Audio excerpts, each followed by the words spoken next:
Welcome back to the Virtual Antics podcast. I am so excited because today I'm here with corporate executive Victoria Pelletier. How are you, Victoria? I'm awesome. Thanks for having me on. Yeah, thank you. I am so excited and I'm really interested in hearing your story. Can you tell me a little bit about where you started and how you got to where you are now? Sure. It's good you said where I got started because I actually, through a lot of the coaching and mentoring I realized at some point I was doing a disservice to those that I worked with without kind of telling them where I came from. Everyone saw me as this really driven woman, and I realized I had to tell them my why. Well, Simon Sinek start with why. And so mine is, really poor beginnings. I'm born to a drug addicted teenage mother who was exceptionally abusive to me. So I was removed from her care, went in and out. And although I am fortunate that I was adopted by a family who actually knew, or parents who knew my biological mother.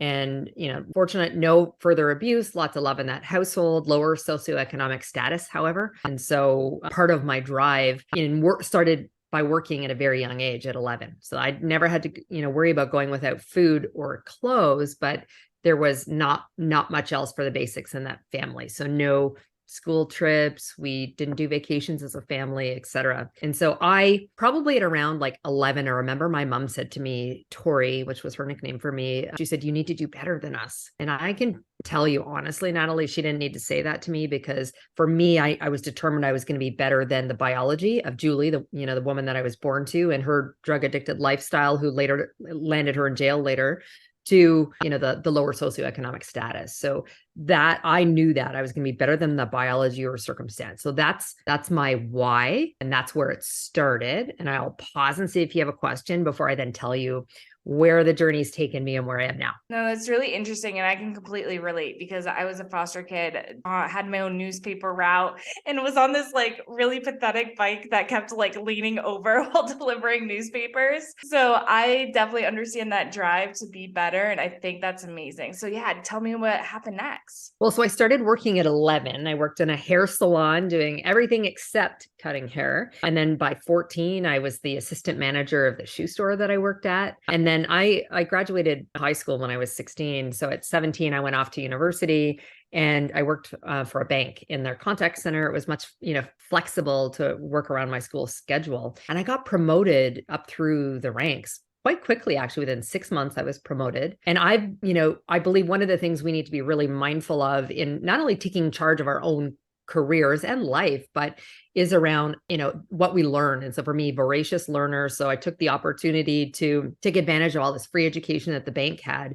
And so I started in like outbound telemarketing, like how horrible was that, and then moved my way into like the inbound contact center and learned all about personal banking. And then I moved into like the credit side, and then I got my securities license. So I actually, could buy and sell securities, and I ended up leading large contact center operations for the bank that I work for in their discount brokerage. And that got me noticed by a recruiter who came to me and asked if I would, be part of the process for a COO role, chief operating role, for a large outsourcing company. And that was a massive stretch role for me. And I was 24 years old and a new mother. And, but it was because I had at this point, like 6 years working in the banking experience, and that company had many banking clients and contact center. And that was pretty much what all my background had been for the last number of years. And then I showed up as a very confident woman. I'm not a believer in fake it till you make it, except with confidence. When you need to, like, you put it on, you put that mask on, you walk in and you exude this confidence, even if underneath you're like feeling so nervous and scared. And so that was my first executive job at age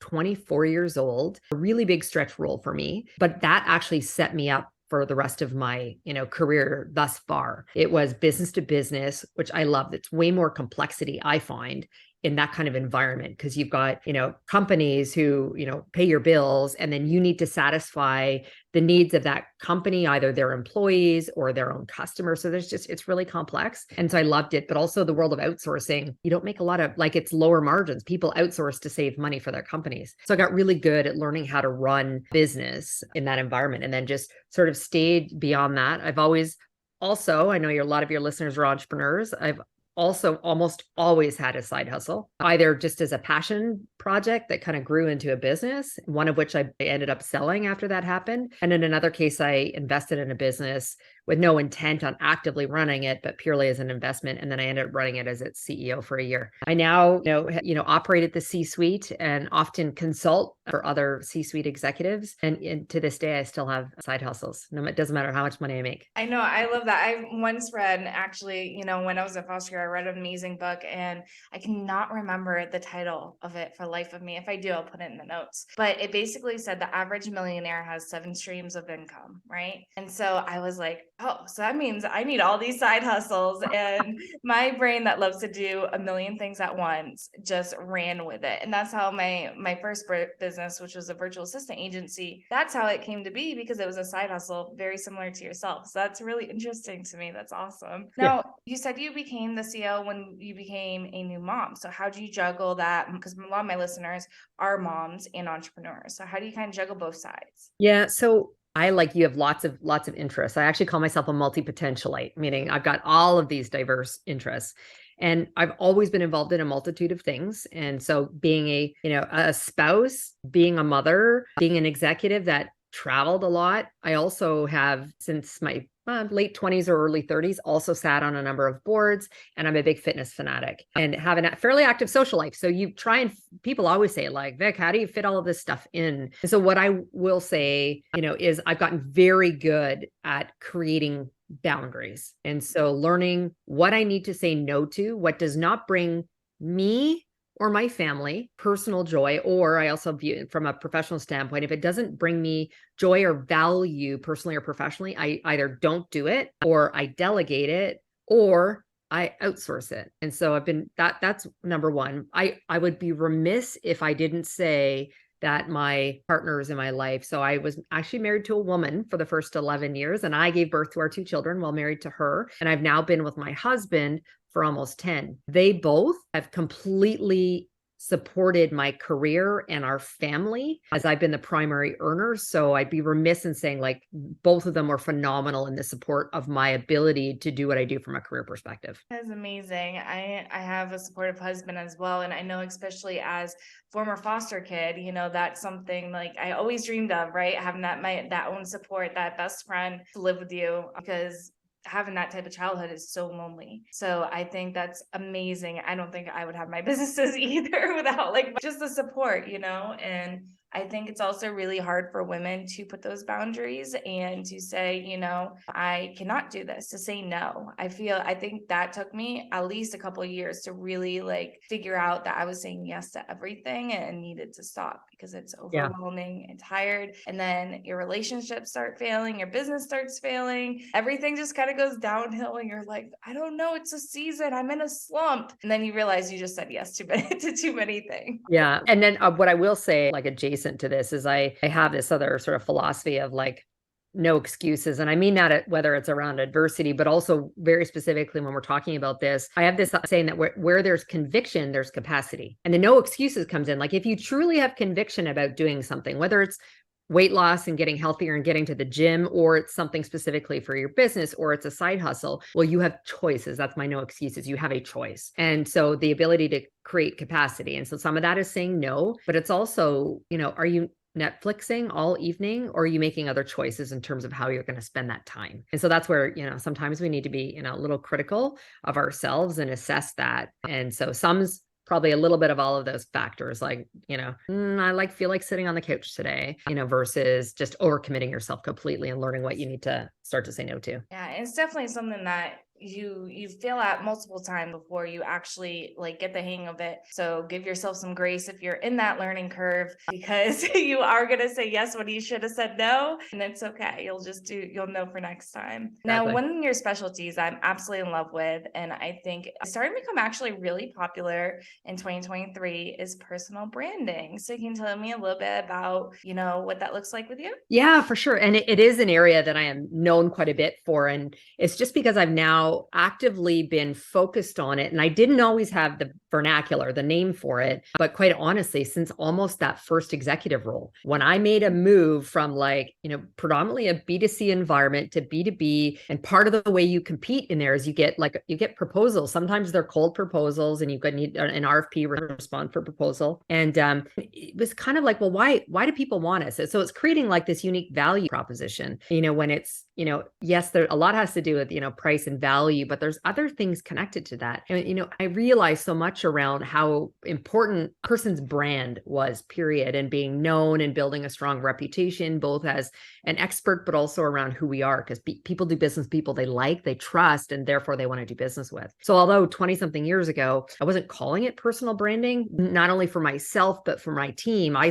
moved from, again, an operational role to now all of a sudden in that COO role, I owned also sales and marketing, client management, et cetera. So it was kind of developing that. And so what I really realized is the brand is much bigger. In fact, I worked for IBM a number of years ago, and they call it eminence. And I actually kind of corrected to some extent. Eminence is the subject matter expertise for which we're known for, whether that's, the education that translates into the field or vocation we're in. We're a data scientist, you're an employment lawyer, whatever it is, and maybe even the industry that you know well. For me, financial services would be one of those. That's what that slice is. And I think a lot of people stop there. Put up your LinkedIn profile and you're like, here's my title, here's my company, here's a little bit of description around, what I'm hired to do. Well, that's not enough. You need to also, when you think about that, foundationally what your brand is about, that is one for sure. But the next is, what's your unique value proposition? What makes you different from someone else that has very similar education or vocation or industry experience? Why does someone want to choose you over them? And so for me, for example, part of my brand is built around a number of things: being